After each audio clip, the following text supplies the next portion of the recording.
tengah isu-isu identitas dan juga agama yang begitu masif, kita lupa bahwa Indonesia tidak terdiri dari satu suku maupun satu agama saja. Indonesia bukan mengenai mana yang mayoritas dan mana yang minoritas. Sebanyak kurang lebih 1.331 kelompok suku dan 652 bahasa daerah di Indonesia. Jika Indonesia hanya tentang mayoritas dan minoritas saja, tentu Indonesia tidak akan berdiri kokoh hingga saat ini.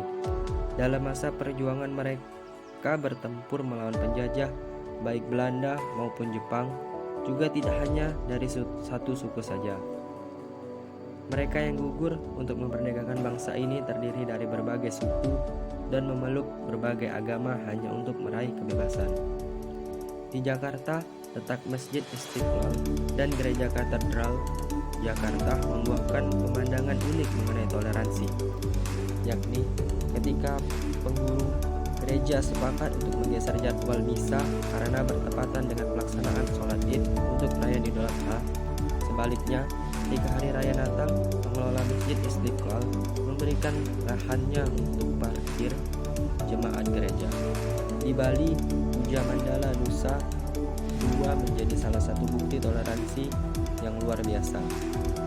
Betapa tidak, tempat ini memiliki 5 tempat ibadah dan 5 agama yang berbeda: Islam, Kristen, Katolik, Buddha, dan Hindu dalam satu tempat.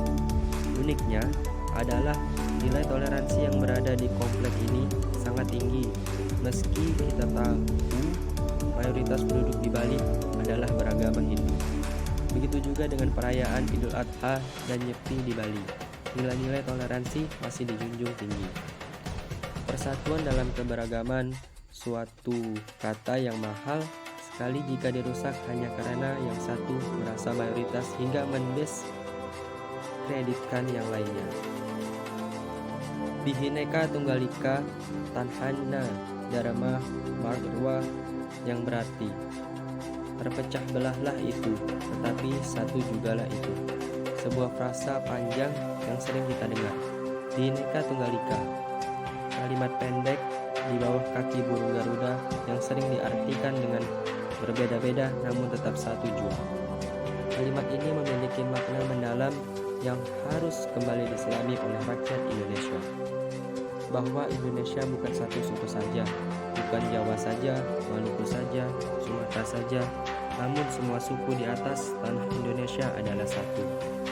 Perbedaan merupakan kewajaran. Untuk itu, kita memiliki keberagaman latar belakang, cara berpikir, bahasa, dan budaya.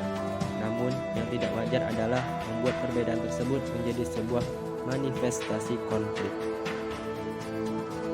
Lalu, tanggung jawab siapa menjaga keberagaman dalam persatuan ini?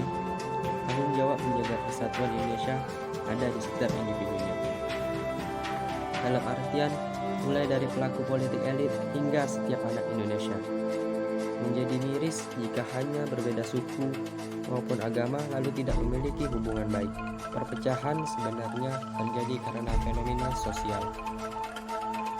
Jika tidak percaya, Pancasila itu jiwa dan raga kita. Dari berbagai ras ada di aliran darah mereka dan adalah detak individu yang jantung masih kita. polos, tidak mengenal kebencian Berkat hanya Tuhan, dari ras, bangsa, kebudayaan dan maupun agama. negara. Yang terjadi adalah Saya, mereka Jokowi, berinteraksi satu sama lain saya, tanpa ada rasa Indonesia, curiga.